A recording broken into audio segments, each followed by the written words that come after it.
All right, looks like just about everybody who is registered is in the room, so we'll go ahead and get started. Thank you so much for joining us. Those of you who have been with us regularly know that I've got some work at the beginning to kind of introduce, so I'm going to go ahead and get started before we turn it over to Stephanie, our presenter today. Just a note that people of all genders are welcome and may be in this session.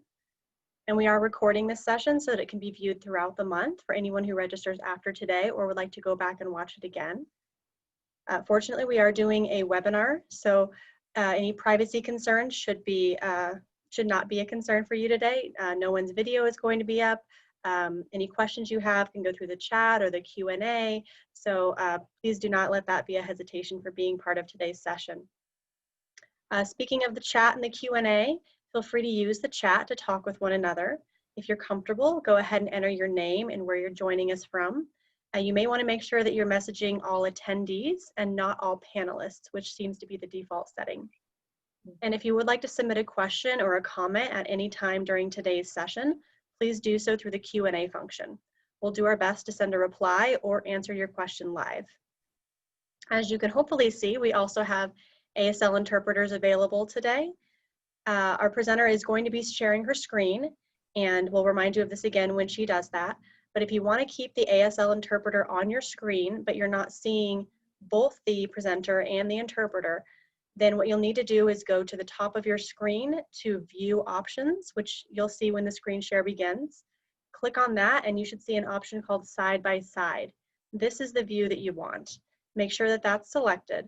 And if this doesn't bring both the presenter and interpreter onto your screen, then send a message to Julia at tech support.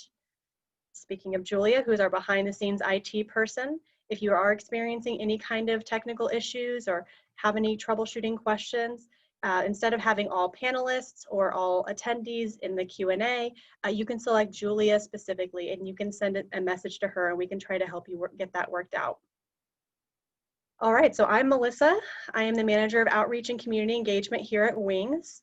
We are honored and grateful that you are choosing to participate in our 2020 Race for Healing, where the theme for our virtual event series of learning and holistic healing activities this year is It's About Time.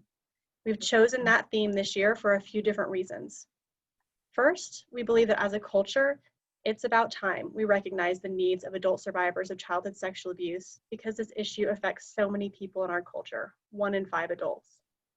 Second, to overcome the silencing and denial affecting survivors in this issue, it will take all of us dedicating our most precious resource, our time, to learning about, speaking about, and supporting the healing of CSA survivors. That's why we encourage you to track your minutes through the online race platform this year.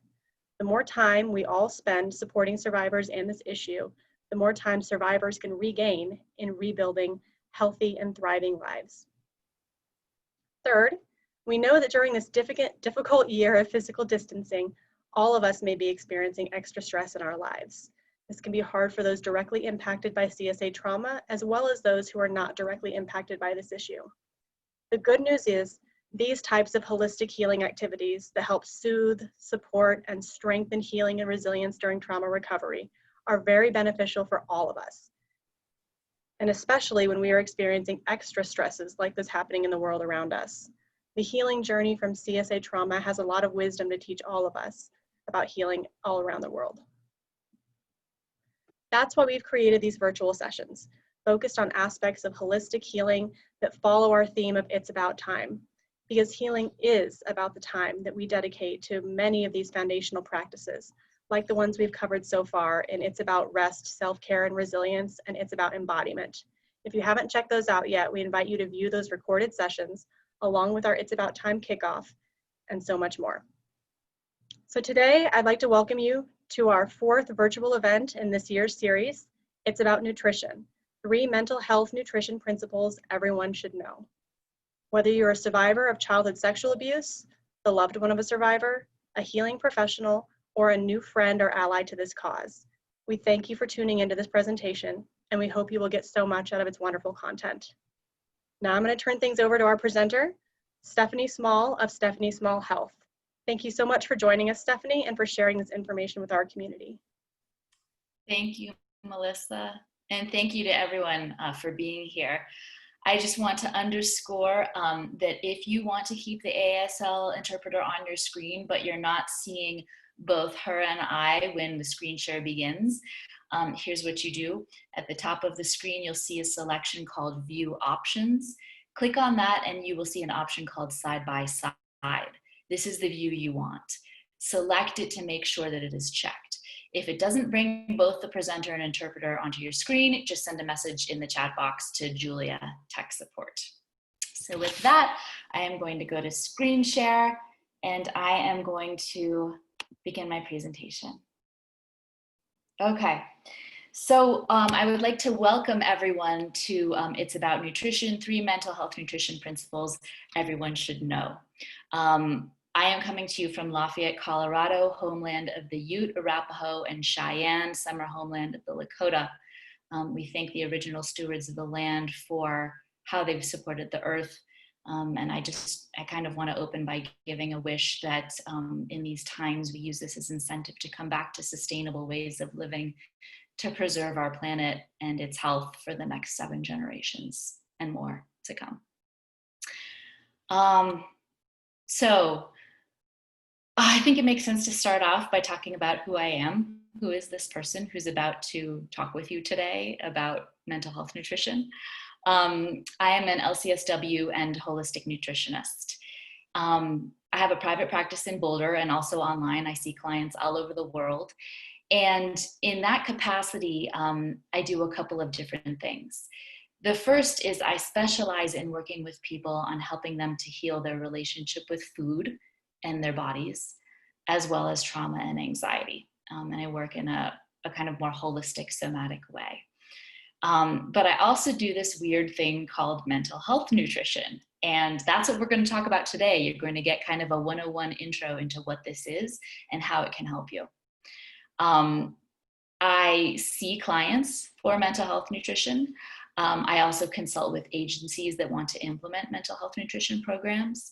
I teach a training on mental health nutrition foundations, which I'll be talking more about later in this talk. And I write for local and national publications on this subject. Yeah, I think that's all I want to say about it for now. So just to name the way that this talk is structured, I will be probably talking for about 1 hour and 15 minutes. And as was mentioned earlier, if you have a question, please put it in that Q&A box, and so I can get to it at the end. I also want to start off by naming the fact that I do not consider myself a science person. Mental health nutrition is science. It's anatomy and physiology. It's biochemistry. It's actually kind of infinitely complex. And I am much more of a narrative, story-oriented, linguistic type of person. So I learn this through story. And it's through story that I want to teach you what I'm going to teach you today, because I think we remember things better through story. So I'm saying that just so if you're coming on this talk feeling at all daunted about that this might be technical, it's not super technical, don't worry. The last thing that I want to say is if there's any psychotherapists on this webinar, and I hope there are, there's absolutely information in here that you can deliver to your clients under the heading of psychoeducation. And I hope you will. I hope you'll take things from this talk today and share it with your clients.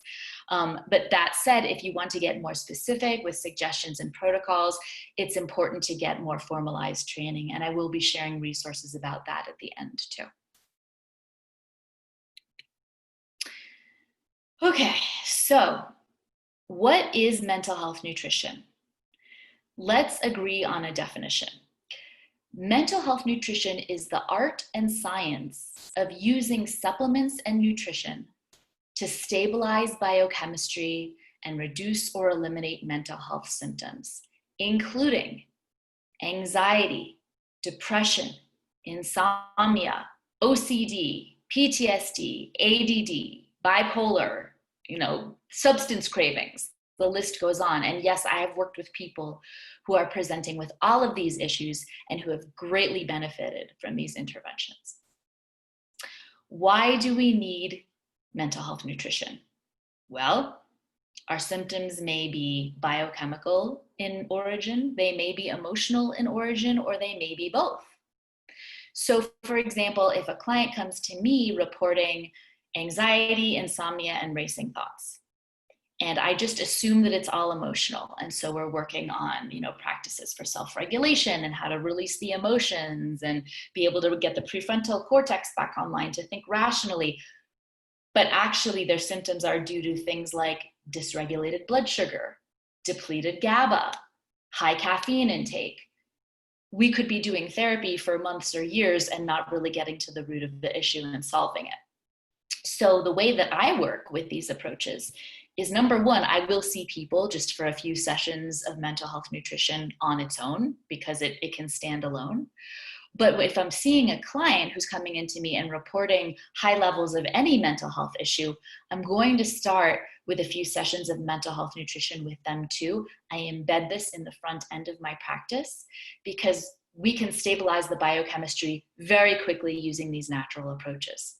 And then we can see what's what, whatever's left is probably emotional, and that's to work on in therapy.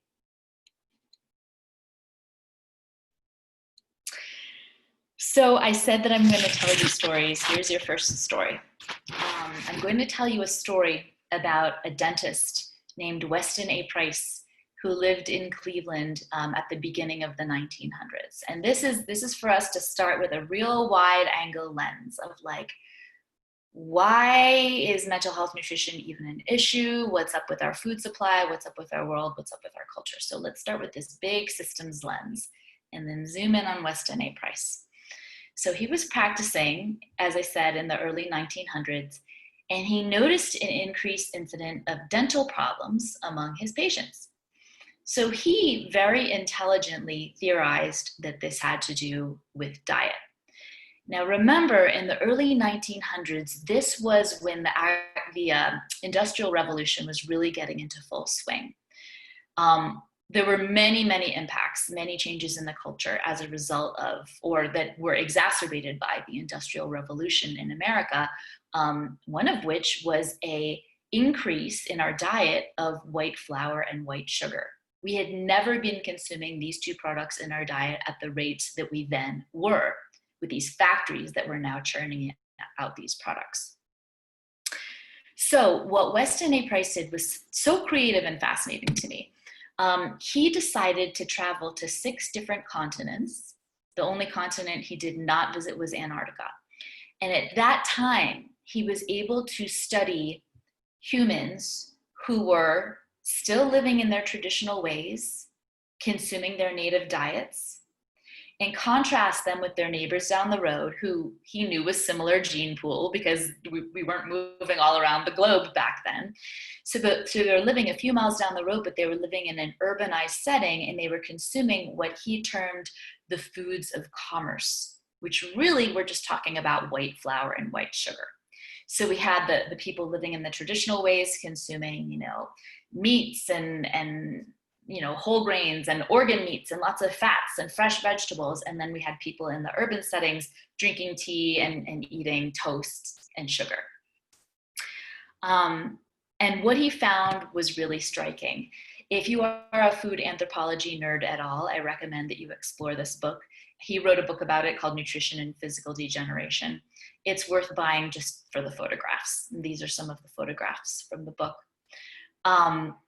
As you can probably guess, the people who were living in their traditional ways and eating much more whole foods, they had a lower rate of dental decay. People consuming more white flour, more white sugar had a higher incidence. But the differences did not stop there. Those living in their traditional ways also had rounder, more well-formed skulls. This is a sign of adequate nutrition. They had strong, healthy frames. Their immune systems were much stronger. They were able to accomplish physical and athletic feats with much more ease. And their societies were more peaceable. The neighbors down the road who were eating the white flour and the white sugar, they tended to have skulls that were more narrow, which is indicative of malnutrition. Their bones were either shortened or stretched out. they were not as robust in terms of their immune function. They got sick more easily, and their societies had more violence. Now, of course, there are many, many differences between a society living in its native ways and a society living in urbanized ways than just diet, right? But we know that what you're consuming, it's biochemical. You are what you eat. That's what makes up your body, right? So we know that this is making a big difference. So what are the main dietary differences between how we ate for thousands and thousands of years, how we're designed to eat, versus industrialized food? Well, traditional food is high in good quality proteins, good quality fats, as well as micronutrients, very rich in vitamins and minerals, and complex carbohydrates rather than simple. So that means the whole fruit, the whole vegetable, the whole grain, rather than the processed version of those. Industrialized food, which really started with the Industrial Revolution and has just ramped up in scale and availability since then, not only lacks nutrients, but it is actively depleting. So what that means is that when we take in a processed food like white flour or white sugar, not only are we not getting nutrients from that, but our body actually has to pull minerals from its stores in order to digest and neutralize this substance. I'm going to talk a little bit about wheat as an example, just because I think at this point, at least where I live, in Boulder County, everyone knows about gluten-free and it's a thing.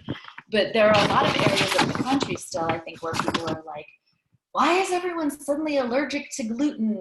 My grandparents ate wheat and they were fine. I want to talk with you a little bit about how modern wheat really differs from our ancestral wheat. And, in case you don't know, gluten is the tiny bit of protein that's found in wheat. Yes, there is a tiny bit of protein, and it tends to be allergenic for some people. So let's take wheat and let's look at how wheat was for our grandparents and our great-grandparents if they lived in an area that grew wheat. They would grow various strains of wheat, various varieties, whereas today we really only grow a few varieties.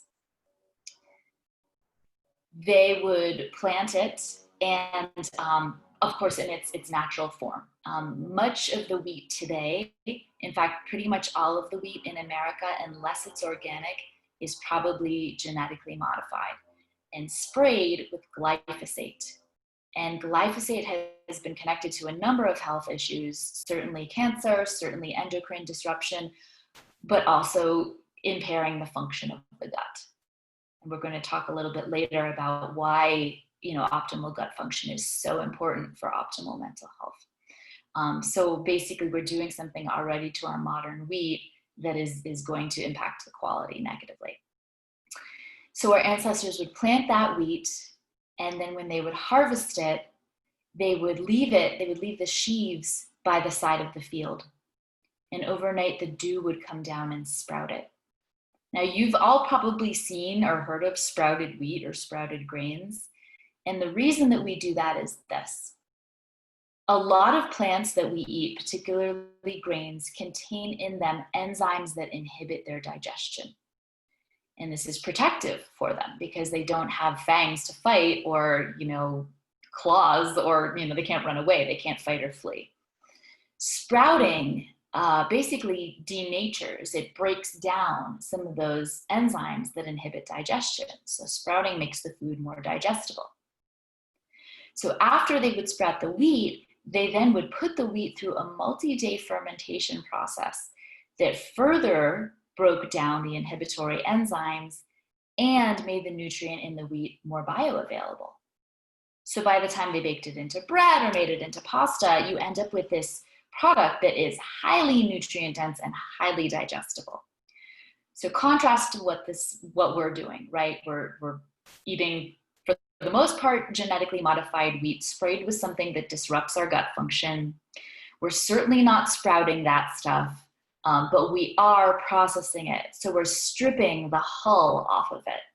The reason that manufacturers do that is that the hull contains the fat in it that tends to make the grain rancid. So it will go bad more quickly. So it's more shelf stable if it doesn't have the hull.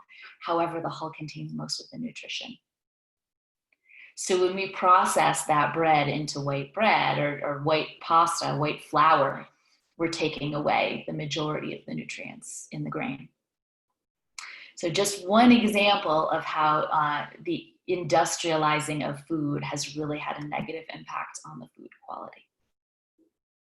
Sugar, I can tell a similar story about, just for the sake of time, I won't. Sugar has a really fascinating history. And it started as something that was eaten in its whole form once in a while as sugar cane or honey, and then became processed. And sugar is something that's extremely depleting to the body. And I'm going to just give a little snippet of an example of that later on in the talk. So basically, bottom line is we evolved in harmony with the plants and animals around us. That's what our bodies know how to digest. That's what our bodies know how to make use of. There are some foods today that, they're new. I mean, our bodies don't know how to digest these things that were manufactured in a lab and not grown from the earth. So you have to wonder, what is actually happening when we're putting this kind of thing in our body and our body doesn't recognize it. I think in the spirit also of staying zoomed out and looking at things through a system lens, as I said earlier, there were many other changes either initiated by or exacerbated by the Industrial Revolution that have absolutely had a negative impact on what we're calling our mental health. And I went through all of these and I found studies to back my points up. And it's kind of wild that you have to have studies to prove that, urbanization, when you live in a crowded city, you are more exposed to pollutants, you're more exposed to violence, you're actually more isolated. This is detrimental to the mental health. Of course, with industrialization comes capitalism, and with capitalism comes economic disparity. We know that being poor is really, really problematic for mental health. Poor people are struggling more with many, many reasons, and so are more likely to deal with insomnia and anxiety and depression. The disconnection from nature aspect, lack of adequate sunlight. We're designed to be outside all day, every day. We are not. We live in boxes now, and we work in boxes. Just one fact about, lack of adequate sunlight is that sunlight boosts serotonin and vitamin D, and depletion in these can cause mood issues. Disconnection from nature overall, this is what actually the field of eco-psychology, and within my field as a therapist, aims to restore. The fact that really our birthright is to be connected to this healing force, and to be disconnected from it causes a lot of imbalance. There are many studies backing up that in various ways, reconnecting with nature restores a more positive emotional state. And I see that all the time, and I experience all the time, and you probably do too. Also changes that began around the Industrial Revolution, increased sedentary behavior. We didn't have to be hunting and gathering. We didn't have to be working on our farms. Erosion of social support. Even though we moved to cities, we are more isolated than ever. We're not really living in community the way that we're designed to. And of course, excessive screen time. And I'm sure that everyone on this webinar now can relate to this. Our nervous systems were not designed to be sitting in front of screens, taking in apocalyptic information from all over the globe every minute. I mean, we're designed to be living in tribes of 100 people under the wind and the stars, foraging, cooking together, praying together, singing together. That's actually what our systems are designed to be doing. We're not doing that. Well, once in a while we are. I try to as much as possible. Most people are not.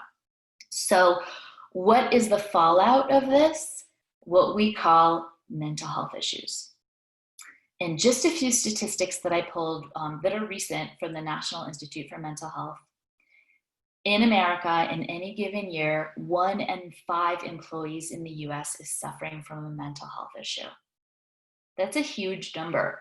And this doesn't even count the individuals who have to take disability because their mental health struggles are so severe. 1 in 5 youth between the ages of 13 and 18 is living with a severe mental health issue. And I love this quote by Krishnamurti because it sums up everything I've been saying. It is no measure of health to be well adjusted to a profoundly sick society. So there's a way that in my field, in therapy, we can get very individualistic, and it's kind of this colonized model of like, within you, you are broken, and you have depression, and you have PTSD, and you need to be fixed. And it's like, let's look at all of the overlapping systems that are not working in a supportive way as they're designed to, and then the fallout becomes what the individual is experiencing. So I would argue that many of us are having appropriate reactions to a very dysfunctional society. So that brings me to this conclusion. The standard American lifestyle has a profoundly negative impact on our physical, mental, emotional, and I should say spiritual health too. So what has been conventional medicine's solutions? Psych meds. Well, I want to emphasize here that if you or someone you know is taking a psych med and obtaining benefit from it, great. Great. I am not here to convince you not to take medications. I am not here to preach against medications. If you found something to get you through the day in this world, please, by all means, do it. However, what I am here to do today is to offer a contrast to this conventional allopathic one-size-fits-all model where it's like, you're depressed, you need an SSRI, and instead offer a more naturopathic approach, which involves looking at the root cause of the issue. You're depressed, why? Biochemically, I can think of about 10 different causes of depression that don't have anything to do with low serotonin, low catecholamines, poor functioning thyroid, poor diet, dysregulated blood sugar, poor sleep, poor gut function, subclinical infection, on and on. So really looking to find what is the root cause of the issue and then using approaches to address that root cause. And much of the time we can do that naturally, which is why I do what I do. So that then the symptom, which in this, what we're talking about is depression, can resolve. So that's my goal today, is to offer you this way of thinking. So just a few statistics about specifically SSRIs. This is from a book called A Mind of Your Own from a psychiatrist named Kelly Brogan, who only actually practices the way that I practice now. She only practices using natural medicine. 11% of all Americans, 25% of whom are women in their 40s and 50s, are taking antidepressants. The use of antidepressants increased vastly in the 10 years from 98 to 2008. They are at that time the third most commonly prescribed drug across all ages. And we are spending more on antidepressants than the gross national product of more than half of the world's countries. So I know that a lot of times therapists, when we don't know about these natural approaches, will suggest psych med for our clients as sort of a stopgap measure. We're working with someone who's just really mired in something and we're doing our best work and they just can't seem to gain a way out of it. And so we're like, what if you try meds for maybe 6 months or a year and we really work it in therapy and we work on getting your social supports and lifestyle pieces and then maybe looking at coming down off of it. But that's not how a lot of them are being used. 14% of people are staying on antidepressants for more than a decade.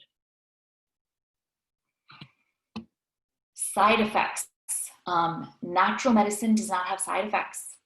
If someone's having a weird reaction, we stop the supplement. But there's this way that with psych meds, people are just supposed to accept the fact that they have to deal with side effects. In its first 12 years after its initial marketing blitz, Prozac was named in over 40,000 reports of adverse effects. That's a lot of reports for something that's still on the market. I know, for example, I've had many clients who, were struggling but not suicidal, went on SSRIs and became suicidal. I have clients who went on SSRIs and became homicidal. And again, like I say, I know that these are also helpful for many people. If they're helpful for you, great. Let me back up. So anything else I want to say about that?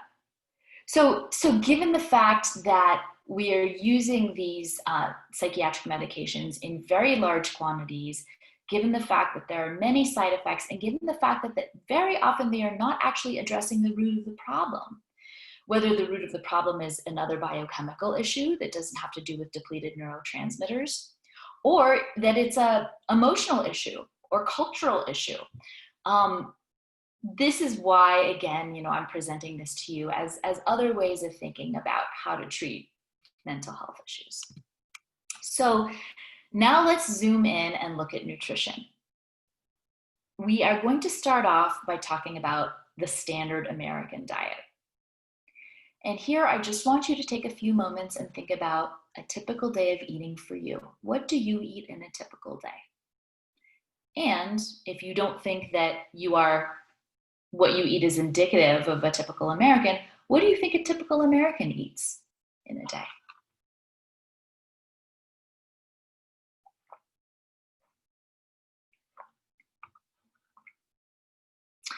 So working in Boulder County and seeing a lot of clients who live in Boulder County, there's a different level of awareness around nutrition here. However, when I work with people who do not live in Boulder County, I can tell you, and I've worked with hundreds and hundreds at this point, typical day of eating goes like this. Breakfast is nothing, or coffee, or something bought at Starbucks, like a pastry or a yogurt or something like that, maybe cereal. Lunch may be skipped. It may be a sandwich. Dinner usually involves some kind of protein. Often pasta, usually a vegetable. And then throughout the day, there is frequently a decent amount of caffeine and or sugar. So just take a moment to think about that, even in light of what you've learned in the past few minutes about traditional diets versus industrialized diets. Think about that in light of what you've learned about wheat and about modern wheat, and how someone who's intaking modern wheat every day, how that might be impacting their gut, right, and their body. So I think that we can agree, and I will flesh this out for you more, that our standard American diet of processed food with low nutrient density has a detrimental effect on mood, sleep, energy, and focus. Now, as I said to you, this topic of mental health nutrition is kind of infinitely complicated, and I literally could talk to you for the next 3 hours just about principle number 1, and I'm probably going to be talking to you about it for 10 minutes, but I'm going to flesh this out for you a bit. If I were to group 3 downstream effects of the standard American diet, and this is tricky because it's such a large, wide-ranging subject, but I would say the standard American diet causes nutrient depletion and malnutrition. It causes inflammation and gut dysbiosis, and it causes blood sugar dysregulation. The rest of the webinar today is going to be devoted to looking at each of these 3 points sequentially.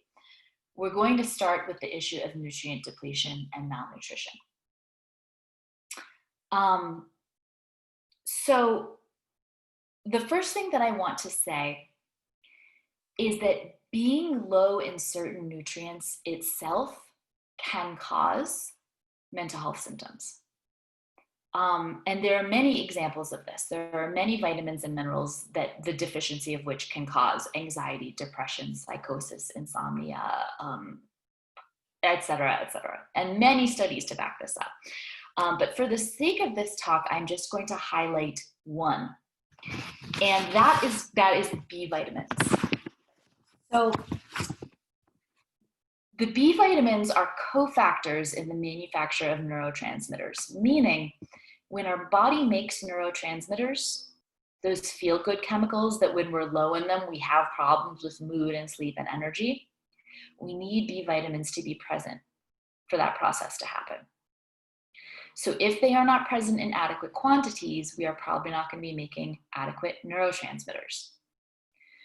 B vitamin deficiency has been linked to anxiety, depression, night terrors, insomnia, psychosis, dementia. And I'm going to give you some stories about this.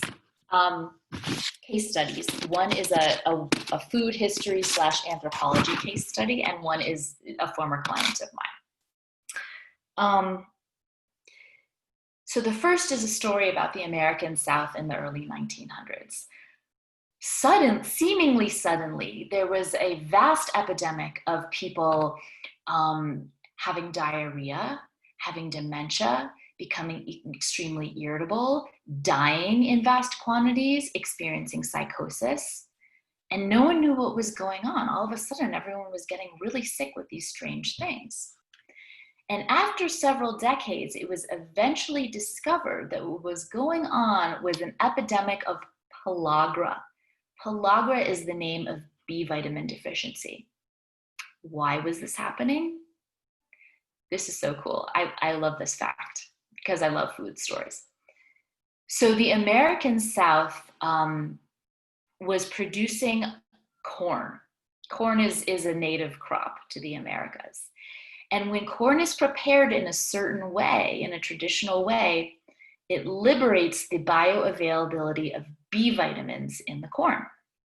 And in the South, they were processing the corn in this way. They didn't know this. They weren't like, let's do it this way so we can get the B vitamins, but they were processing it in this traditional way so people were getting adequate B vitamins in their diet. Around the turn of the century, there was increasing cotton production, and that started to displace the local corn production. So the Southerners started getting their corn from the Midwest. The Midwesterners did not process the corn in the same way.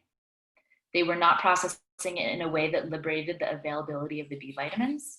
Hence, the Southerners who were getting adequate B vitamins before ended up with B vitamin deficiency and these symptoms. So my second story for you about B vitamin deficiency in my practice, and I have many of these, but I'm just going to tell you this one, has to do with a young man I saw in his mid-20s who was in early recovery from alcoholism. And he had tried to quit drinking many times before, and every time he quit, he experienced severe depression, night terrors, and cravings for alcohol.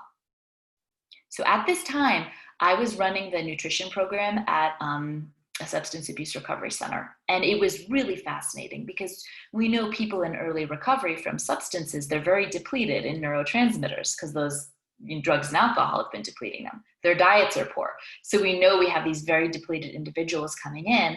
And when we give them these protocols, it's just, oh my God, seeing the system regain balance it's like pouring water on a drooping flower, you know, and it takes away people's reasons for relapse because it balances the system.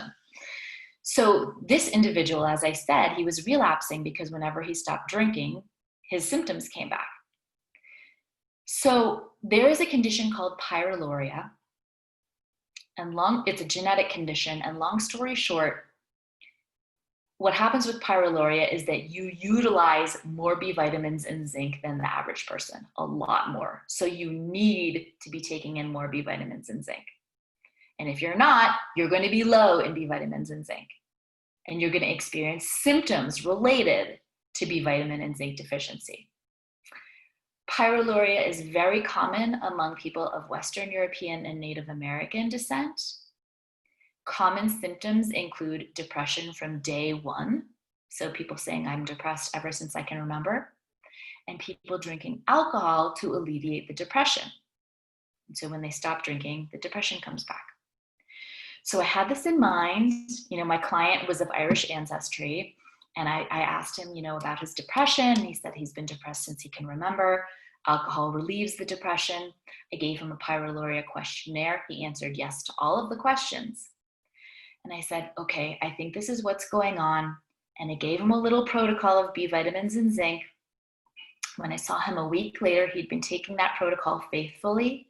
And he said, my mood is fine. I'm not depressed anymore. my night terrors are gone, and I'm not craving alcohol.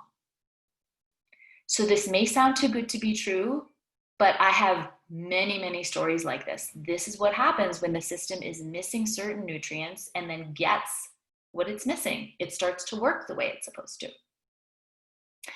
So as I said, there are many, many other nutrients that the deficiency of which can be connected to all kinds of mental health issues.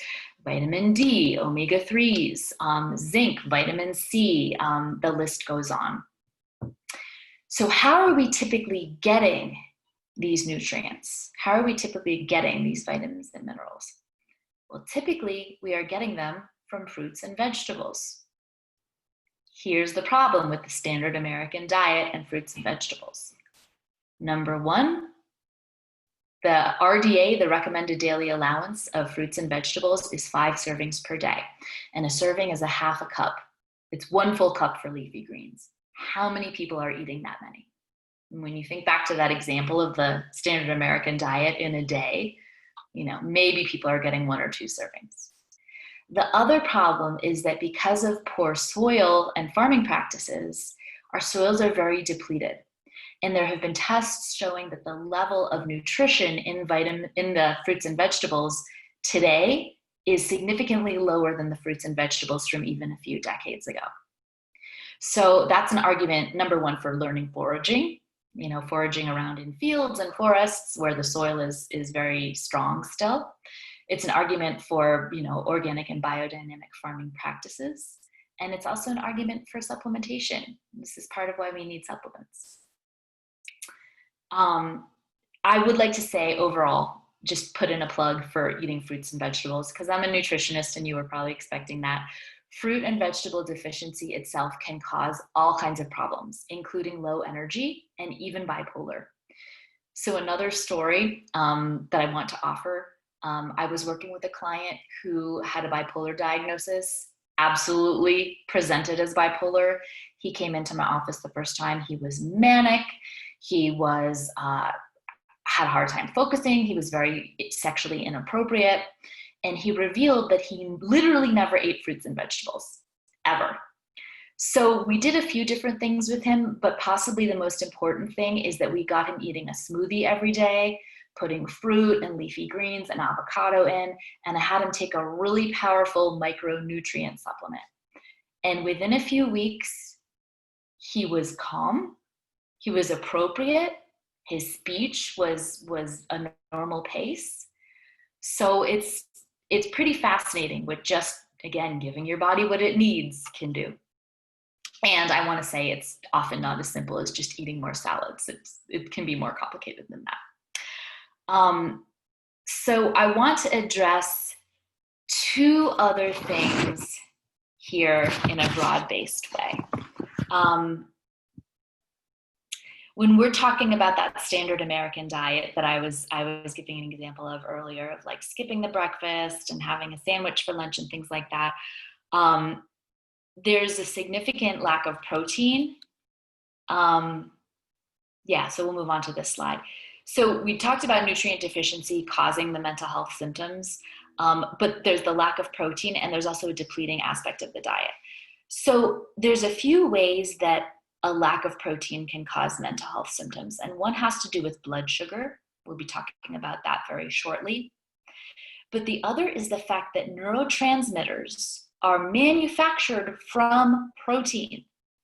That is how we make neurotransmitters, is from protein. So I often will see clients who are vegan or vegetarian and they're just not getting enough protein in their diet, and they're having issues with mood and sleep and energy and focus. And I also want to name, as I was naming earlier in the webinar, that processed food not only lacks nutrients, but it actually depletes the body of nutrients. So I'm going to give a little example with sugar. Sugar depletes the body of magnesium. Magnesium is a mineral that your body has and it stores in its bones. It has a number of important functions, one of which, for our purposes, since we're talking about mental health, is relaxing. It's a very physically calming mineral. If you take it for cramps, it actually can relax the cramp. So when we are taking in sugar, the body has to leach minerals from the bones in order to neutralize the effect of the sugar. What can that cause over time, leaching minerals from the bones? Osteoporosis. So we start to look at the downstream effects of eating a depleting diet. So yeah, that's all I'm going to say right now about those pieces. And I'm going to give you another story. I have so many stories of people just changing diet and feeling better. And as I said, it's not always this simple, but sometimes it is. I had a client come to me because I had worked with her daughter successfully. Her daughter was in early recovery from drugs and alcohol and just felt so much better with the interventions I gave her. And her mom came to a talk that I gave and she said, I think I need to see you. I've had anxiety and depression for a really long time. And I think it might have to do with how I eat. And I said, sure, come in. And typically the first session, we start off with looking at the gut, at the function of the gut, because the gut is the gateway to health. In her case, her digestion was okay. I assessed it and it was fine. But then we moved on to nutrition. And she shared that for breakfast, she would eat muffins. For lunch, she would eat pasta. And dinner, she would eat, more pasta with, maybe some protein and vegetable, right? So very typical diet for an American. So I told her some of the things that I had shared with you today. And I talked to her about blood sugar, which I'll talk with you about next. And I asked her to start to bring in foods that had more nutrients and to bring in more protein. And when I'm working with people who are very into, eating a certain thing, for example, muffins, she loved her muffins in the morning. This isn't about don't eat muffins or stop eating sugar. That doesn't work. But we looked at substitutions and I gave her some recipes for paleo muffins. So instead of eating a muffin from Safeway made with white flour and white sugar and whatever other additives they put in, she was making a muffin out of coconut flour and it had eggs and it was sweetened with honey and it had blueberries in it. So much more nutrient dense.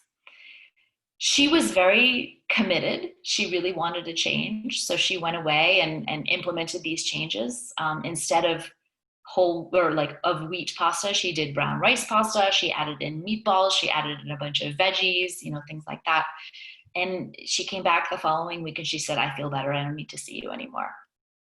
So with her, it really was that easy because she was actually getting the fuel that she needed. So principle 2, blood sugar. And I'm smiling because this is one of my favorite things to talk about because it's so easy to understand and so important for everyone to know. Blood sugar dysregulation can be at the root of depression, anxiety, insomnia, substance cravings, low energy, and poor focus. And dysregulated blood sugar is rampant in the standard American diet. So let's talk about that. I am going to give you an overview of blood sugar 101. And I want you to listen carefully because I want you to be able to remember this and to explain it to other people because I really do want everyone to know this. So when you eat something, your blood sugar goes up, right? If you eat something that is a carbohydrate, it will spike more. If you eat, protein or fat, it doesn't spike so much. It, goes up a little bit and kind of stabilizes. So carbohydrate, remember, it can be a complex carb like apple, broccoli, brown rice. It can be a simple carb, soda, Pop-Tarts, candy, cookies, bread. So when you eat a simple carb, of course, it spikes the most. Your blood sugar spikes the most. And when this happens, the body doesn't know what to do. Because if you think about this from an evolutionary standpoint, we were never doing this to our bodies. We weren't eating this way. So the body overcompensates and it causes the blood sugar to crash. Okay, so now we've got a low blood sugar state. That's one reason that the blood sugar is low. What are other reasons that blood sugar can be low? Skipping meals, going too long without eating, not eating with adequate protein, which stabilizes the blood sugar, consuming just coffee, which spikes the adrenaline and spikes the blood sugar and then crashes it. So we've got a low blood sugar state, right? When I ask people how they feel when they have low blood sugar, they say things like they can't focus, their energy is low, they might even feel depressed or pessimistic, and they crave things to bring their blood sugar back up.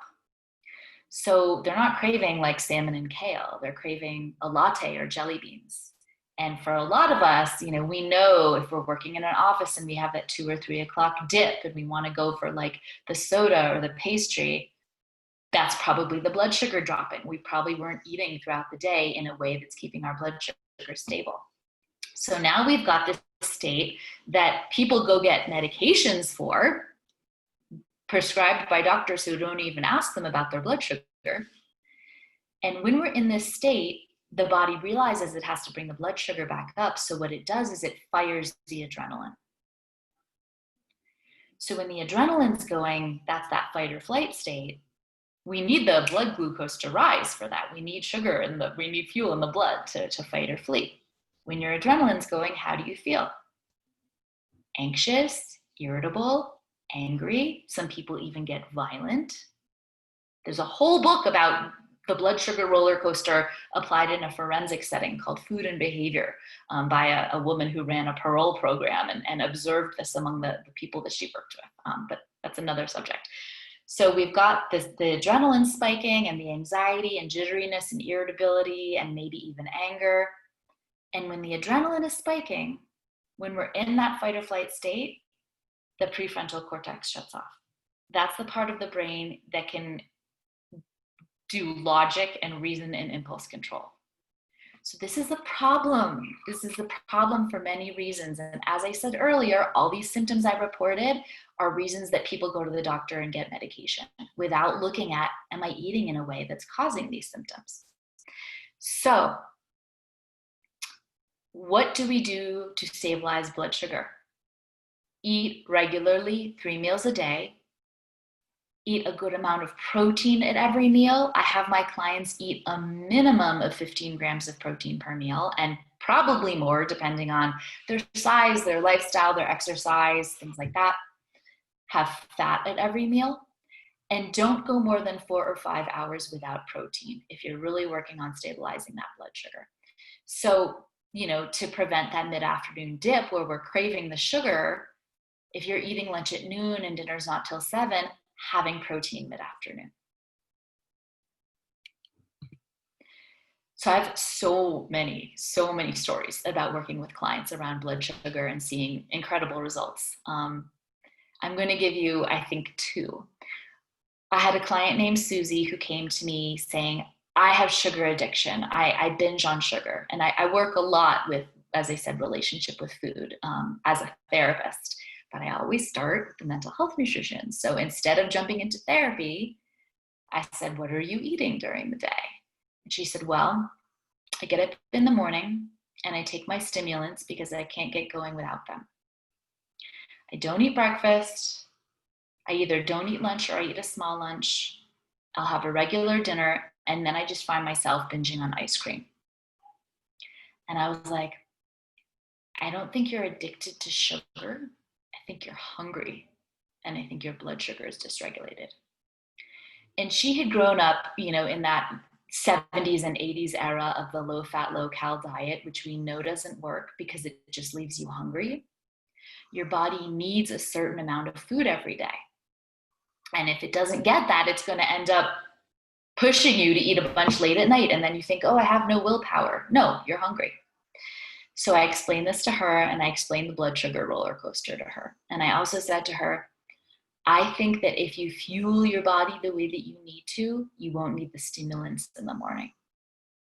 And she had an emotional reaction around eating more food because she had a fear of gaining weight, and that's a whole emotional piece to work on. However, she was willing to try it. So she brought in a smoothie with protein powder and some nut butter and some fruit in the morning. And she had a lunch that involved protein and vegetables and a grain. And guess what? Like, you probably know the end of the story already. Her sugar cravings dropped significantly and she didn't need the stimulants anymore. I have also a story that I want to share about a client who I was working with. He was in early recovery from meth, and he had major sugar cravings, and he had been diagnosed as bipolar. And even when he was not using, so he was in our 30-day residential, he was trying to stay vegan because he was very committed to being a vegan, and he was having severe sugar cravings and mood swings. Now, I had control over what was being served in the residential setting, which is great, because so many residential settings and substance abuse centers, like, just offer food that perpetuate that depleting cycle. Like sugar fires and depletes neurotransmitters. So you get high off of it and then you feel worse,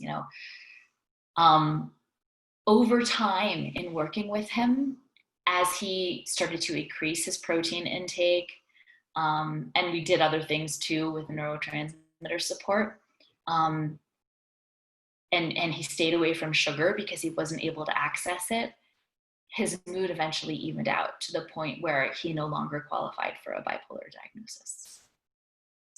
So I have many, many other stories like that, but I'll move on. So the last thing that we're going to look at is actually the first thing that I look at with clients, which is digestive function. The gut, as I said earlier, is the gateway to health. You literally are what you eat. There's nothing that makes up the cells of your body except what you put in your mouth, but you really are what you absorb. So you can be eating a great quality diet, but if your gut is not working well, you're not actually going to be breaking down the food and extracting the nutrients and sending it where it needs to go. So this brings me to principle 3, impaired gut microbiome, which is the gut bacteria, and function cause problems with mood, sleep, energy, and focus, and can cause cravings too. So I hope that you leave this talk with these little slogans in your mind. You are what you absorb, and the gut is the gateway to health. So now we're going to spend a little bit of time exploring that. So why is the gut the gateway to health? Well, your digestive system is responsible for digestion and absorption of food and synthesis of nutrients. We just spent a while talking about why, if you are not getting adequate nutrients in your system, you might be experiencing mental health symptoms. It's also responsible for the synthesis of neurotransmitters, those feel-good chemicals. We think that they're just made in the brain. They're not. A lot of them are manufactured in the gut. Up to 90% of the serotonin that can be manufactured in your body is manufactured in your gut.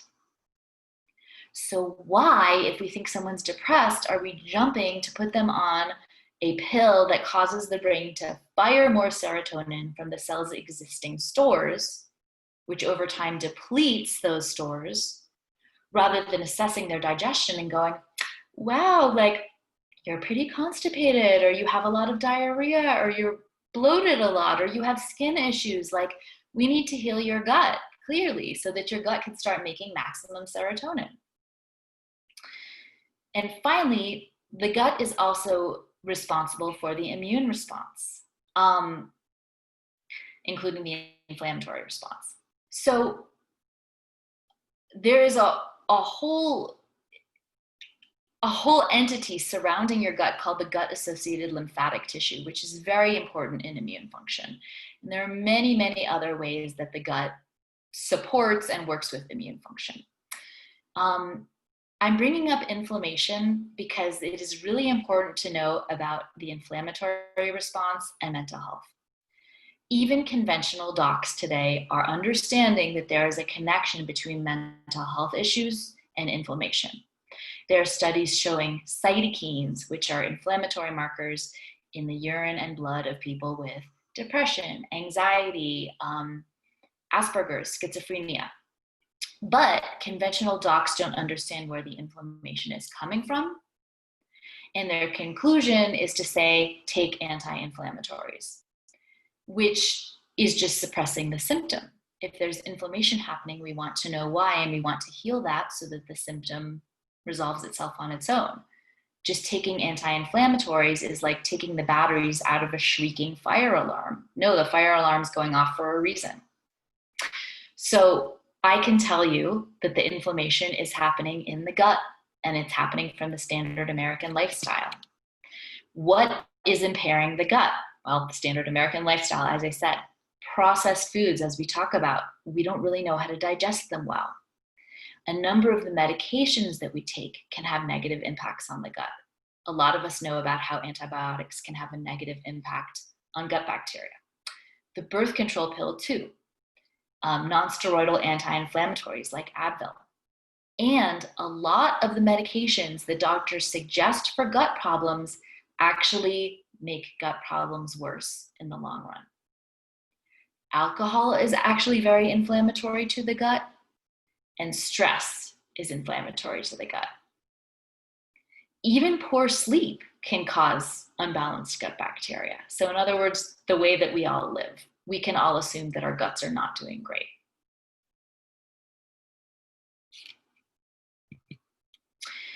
So how do we know if we have digestive problems? Well, if you come to see me, we're going to be talking the first session, or at the very latest, the second session, about these, about your digestive function. I have a sheet where I have people self-assess their gut function, and then we talk about it.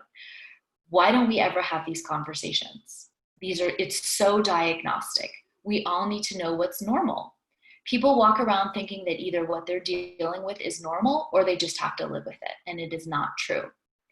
Constipation. Everyone should be having at least one dark, well-formed bowel movement every day. If that's not happening, you're constipated.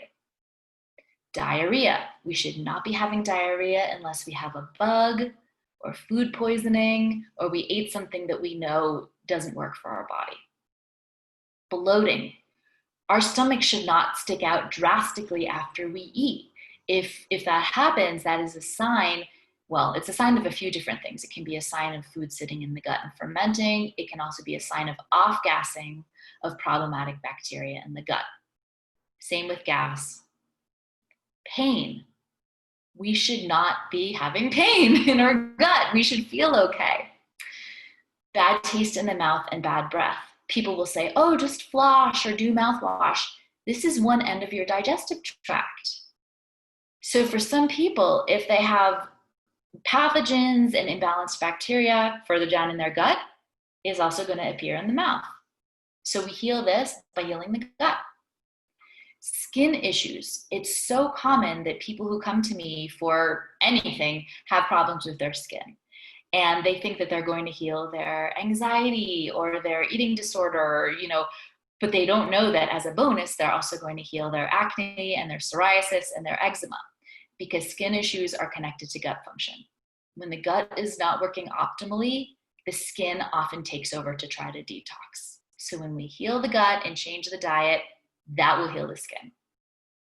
Asthma, similar thing.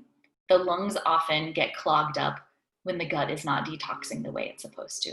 And then allergies, through a process that's probably not, it's a little too technical to go into in this talk. I can share it in Q&A if you're really interested. But food allergies indicate something called leaky gut. They indicate problems with gut function, that your gut bacteria is not balanced, it's not lining the intestinal wall the way that it needs to, and little bits of food are getting out and through. So if you've got any of these, you don't have to live with that. What I try to tell people is that your birthright is to have your digestion working well, and your birthright is to feel okay on a typical day. So I have certain protocols that I go through clients with to heal the gut. And I have so many examples of success with this too, but just a couple stories that I'll tell you. I had a young woman named Erin come to me reporting depression and nicotine cravings. Now remember that any drug or alcohol fires certain neurotransmitters. So if someone's craving that, or sugar or starch, we want to think about what feeling do they want? What are they looking for? Because that will help us understand what neurotransmitter they're looking for. And that in turn helps us understand what they might be low in, right? So I looked at Erin's diet and it was very good. She was very knowledgeable about nutrition, but her gut function was really poor. She had alternating constipation and diarrhea. She dealt with bloating. And so remember what I said about serotonin and how a lot of it is manufactured in the gut. And we can assume that her poor, inflamed gut was not making serotonin very well. And depression also can be connected to low serotonin. Nicotine fires serotonin. So my theory was that this young woman was not making adequate serotonin because her gut was not working well, and she was going to cigarettes to give her that boost that her body knew she needed. So all we did was work on her gut, healing her gut. And she said she had tried to quit cigarettes many times and was never able to go past a couple of days. So when I met with her again, she said she had gone a week without smoking. Her mood was much better. So I was like, okay, well, reach out to me in a couple of weeks. Tell me where you're at with the smoking and the mood. Still, at 3 weeks later, she was not smoking and her mood was fine. And as far as I know, she's still not smoking because she's not having those cravings anymore. So interesting to know how that gut function and how it makes neurotransmitters can be tied to substance cravings.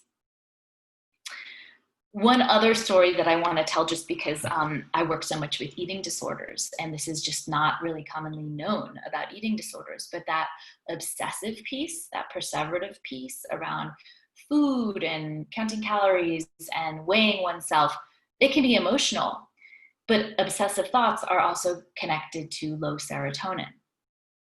And so very commonly when I see people with eating disorders, their digestive function is really poor, so I can assume they're not making serotonin well. And when they start to digest better, they start to make serotonin better, the obsessing drops. So I had a client recently where that happened. She was weighing herself multiple times a day and just obsessing about the scale and the number.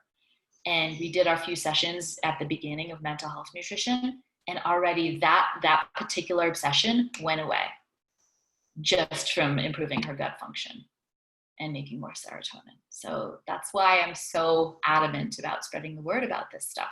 It's really important to know.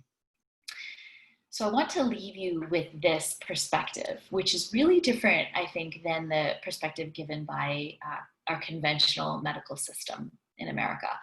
I believe that your birthright on this planet on a typical day, not a super stressful day, not a day where you ate a whole pizza, but just an average day, is to have decent mood, decent sleep, decent energy, decent focus, decent digestion. If you are having symptoms, this indicates that there's an imbalance. And a lot of the time, if the imbalance is biochemical and not due to our dysfunctional culture or, your stressful work environment, a lot of the time, these imbalances can be rectified using natural approaches. So what I just talked with you about in this talk today has to do with starting by healing the gut, stabilizing blood sugar, and focusing on what our bodies are designed to eat, which is whole, nutrient-dense food, without being restrictive. This isn't about eating perfectly. That's a whole red flag. We need to still function in this world. As I said, this is a complex topic, and the interventions I talked to you about today really help a lot of people. However, they definitely don't get everyone where they need to go. So further considerations, if that didn't work, there are ways of supporting neurotransmitter production using certain supplements. I use this a lot with people. Looking at specific nutrient support, if someone might be low in a particular nutrient that is causing these symptoms. Someone may be dealing with mental health symptoms because of hormone imbalance, depleted thyroid, the MTHFR gene, pyroluria, which I talked about earlier, etc. So really, you can go as deep as you want with all of this, and there's ways of studying it. So I am offering everyone on this webinar, just as a thank you for being here, if this is interesting to you, a 3-session mental health nutrition package. I only have room right now for a couple of these, so if this is of interest to you, please reach out to me today. We start off by assessing gut function, as I said, looking at nutrition and looking at adding in and substitutions rather than telling you you can't eat something. healing the gut, and then looking at if there are remaining issues, do we need to be supporting certain neurotransmitters? So this little 3-session package, I've actually worked with hundreds and hundreds of people using this package, and I can count on 2 hands and a foot the number of people who said, I don't notice anything. It tends to either be somewhat helpful or extremely helpful. So again, I offer that to you. If that's of interest to you, please email me today. And I also want to tell you about this course that I taught last spring that went great, and that I'm rolling out again in 2021. This is it's not for psychotherapists. I changed it. It's Mental Health Nutrition Foundations. So you can be a psychotherapist, you can be a nurse, you can be a parent, you can be just an interested individual. It's 5 weeks, an hour and a half a week. The first hour is lecture. The second half hour is discussion and Q&A. And it's some of what I talked to you about today, but building on it and fleshing it out and exploring things more in depth. If that's of interest to you, please email me so I can be sure to tell you about it when I roll it out again. If you are the type that likes to study on your own, I'm including information about some of my Bibles. These are all the books that I have on my bookshelf related to mental health nutrition. So yeah, I encourage you to explore all of these. The Mood Cure talks a lot about supplements for neurotransmitter support. Gut and Psychology Syndrome delves into gut function and how that's connected. Gut function and diet are connected to mental health. This doctor works a lot with autism in particular. Food and Behavior is the book I referred to earlier. This woman, Barbara Stitt, ran a program for parolees in the 1970s and had her own healing journey with food and discovered the importance of blood sugar regulation for stable mood. She was supervising violent offenders, and she really wanted them all to do this blood sugar stabilization diet. Those who did not reoffend. There was no recidivism. It really makes sense. 7 Weeks to Sobriety is a great book that focuses on alcoholism specifically and mental health nutrition. Nutrition Essentials for Mental Health is just a very broad-based, like, kind of primer 101 Bible for learning bits and pieces about all of this. And A Mind of Your Own is, we read a quote from that earlier, that's specifically about women and depression. So I really hope that you all take at least a few of the things that you learned today and remember them and share them with people who you think would benefit. As you can probably tell, I'm really, really passionate about this subject. I want it to reach as many people as possible. So we can move to Q&A, and I am going to leave the screen share. And yeah, feel free to type some questions in the Q&A box and I will answer them. Okay, so Mary asks, how much sunlight per day is recommended? I don't know, you could probably find that online. I mean, I know that we are designed to be outside all day, every day. And so that's, of course, different amounts of sunlight in different areas of the world, in different seasons. So we need less in the winter and more in the summer. How might people know what nutrients may be out of balance? Does that require blood work or something else?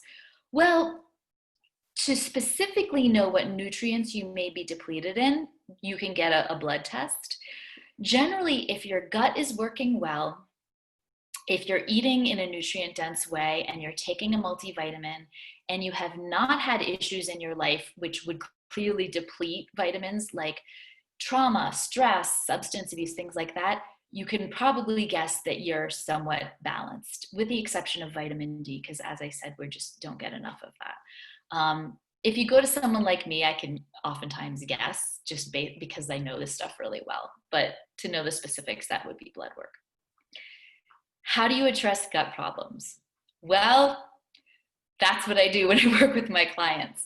So there are a number of things that can be out of balance in the gut. Let's see. So I mentioned the gut microbiome, that's the gut bacteria. We pretty much know that we all have out of balance gut microbiome. So there are specific ways of eating that can exacerbate this. There's ways of eating that can help this. There are herbal antibiotics you can take to kind of help the not so good bacteria die off. There are probiotics you can take to improve the presence of the good bacteria.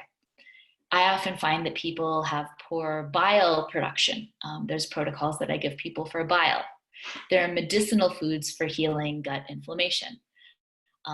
There's a protocol to take if your stomach acid is low. So I can't really give like a one-size-fits-all answer, because that's what I assess when I'm working with people. And then we determine what is the right protocol for them. What type of B vitamin would I recommend for depression? Well, my first recommendation would be to go to somebody who's qualified to determine what is causing your depression, because it may not be B vitamin deficiency. As I said earlier in the talk, from a biochemical standpoint, I can think of at least 10 different causes of depression. But that said, if you know that your depression has to do with B deficiency, I would just get a good quality general B complex that you can get, for example, at natural grocers. Are probiotics helpful? Yes. Are they enough by themselves? No. I very rarely, I often work with people where they're like, they have gut problems and they're like, I took probiotic and it didn't help. And I'm like, I know, people usually don't notice a difference just from taking probiotic. However, we do need to be taking it because we do need to be repopulating our gut with that good bacteria. This is also why most of us, unless you have certain conditions, should be eating probiotic-rich foods, which are foods that are fermented with water and salt, like sauerkraut, pickles, things like that. But yes, they are helpful and everyone should take them. Quality also matters. You know, the probiotic that you get off the shelf at Walmart that costs $10 is probably not going to work the same way as the refrigerated nice one at natural grocers. And they have a lab actually at natural grocers that tests all of the supplements that come in to make sure that they are what they say they are and in the quantities that they say they are. What is the best way to transition from meds to a diet that could prevent bipolar symptoms?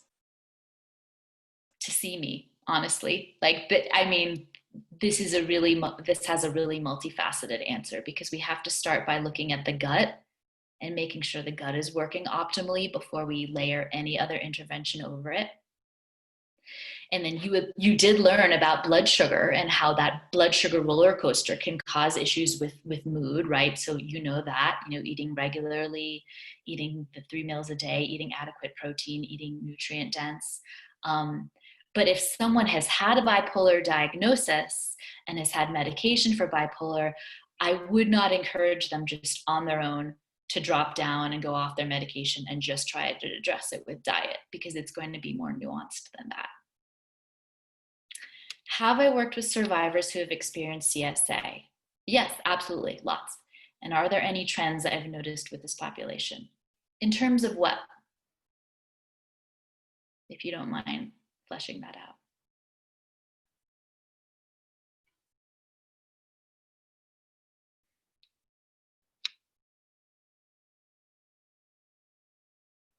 Well, I don't know if this person's going to elaborate on that. So I'll wait and see if we get more information. So if anyone else has any questions, feel free to go ahead and type them in the box, and I'll just wait another minute.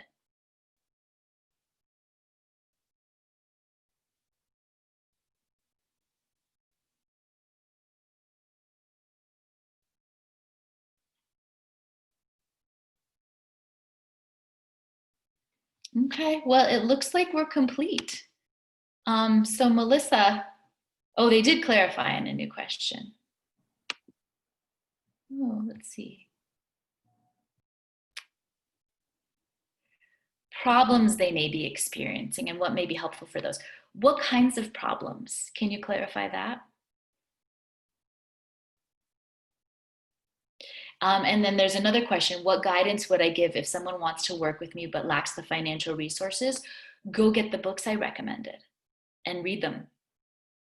And there's a ton of, I mean, the reason that I do what I do is because I've read, studied, practice. So if you read, you'll gain a lot of information too.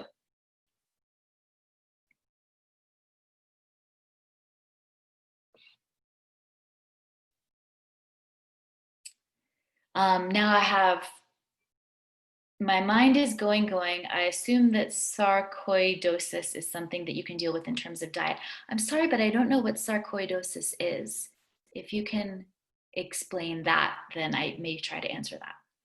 Okay, so problems that CSA may experience related to their trauma symptoms. Related to their trauma symptoms. I guess those could be substance use, eating disorders, etc.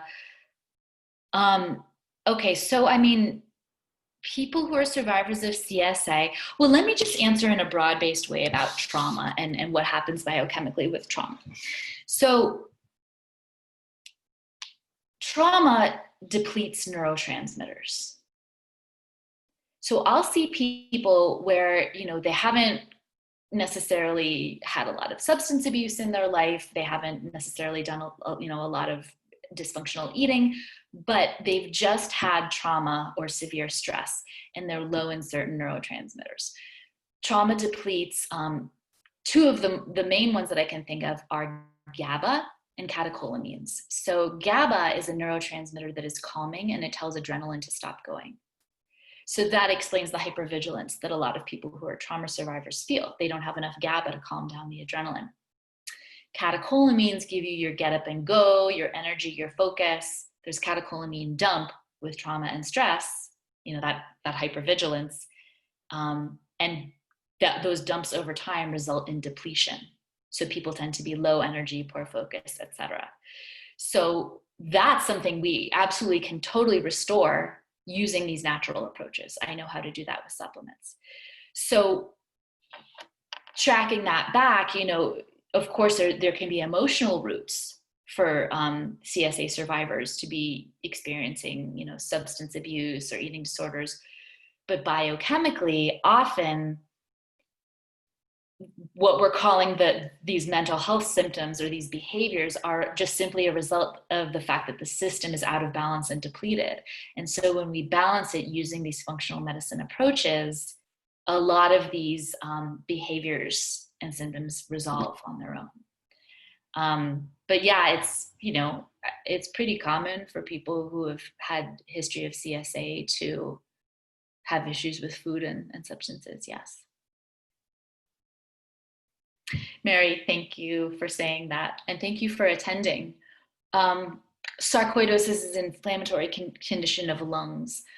Well, I mean, I definitely am not an expert on sarcoidosis. I didn't even know what it was until you told me. But in a very general answer, I will say if you have an inflammatory condition in the body, there is a lot you can do to treat it naturally. You want to look at anti-inflammatory approaches, which there's anti-inflammatory diets. There's ways of eating that calm down inflammation. And there are also supplements that calm down inflammation. This is also good. This is good for anything that is, like arthritis, anything that is an inflammatory condition. I would love to ask all of you if you would type in the chat box, one thing that you are leaving today, like that you are bringing from the talk, that you promise me that you will tell at least 3 people in the next 3 days about to help me spread the information. I always like to do this at the end of my webinars.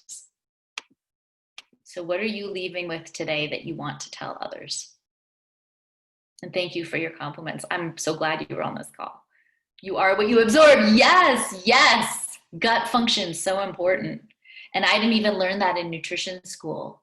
I learned that from a naturopathic doctor who specializes in the gut. And I was like, of course, light bulb, makes sense.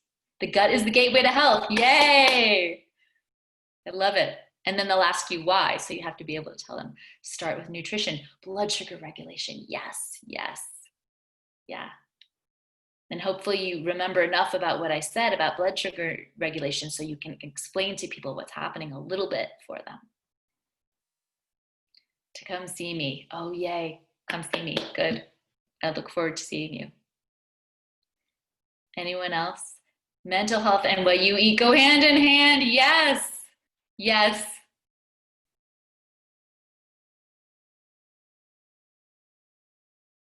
Anyone else?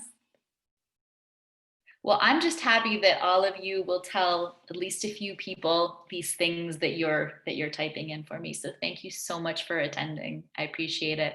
And I wish you all a peaceful and healthy rest of your day and fall. Thank you so much, Stephanie. This was enlightening and presented in such a way that is much more digestible than I think uh, I expected. And I really appreciate you bringing this content to us today. And I also want to thank everyone on the call for joining us, for your presence here today. As you know, our intention in sharing this information with you is to provide ways that you can stand with CSA survivors by engaging in activities to learn about CSA, to understand more about the healing process, and to engage in activities that promote the mind-body-spirit connection to help build your own individual resilience and our collective resilience in the world. Together, we are creating a world where survivors of CSA can be seen, heard, honored, and supported. We honor you and thank you for joining us in this discussion and hope you continue to join us for additional sessions this month. Tune in for part 3 of It's About Embodiment with Alexi Neal tomorrow morning at 10 a.m. and It's About Healing with Jean McAllister and Dustin Diorio next Tuesday at 4 p.m. In the meantime, check out our Race for Healing resource page for other learning and healing ideas that you can be doing and counting your minutes. And remember, all your minutes count toward our collective goal of 150,000. So keep that up. Email us at wings@wings.found.org if you have any questions or need assistance, and we look forward to seeing you next time. Have a great rest of your day. Thank you.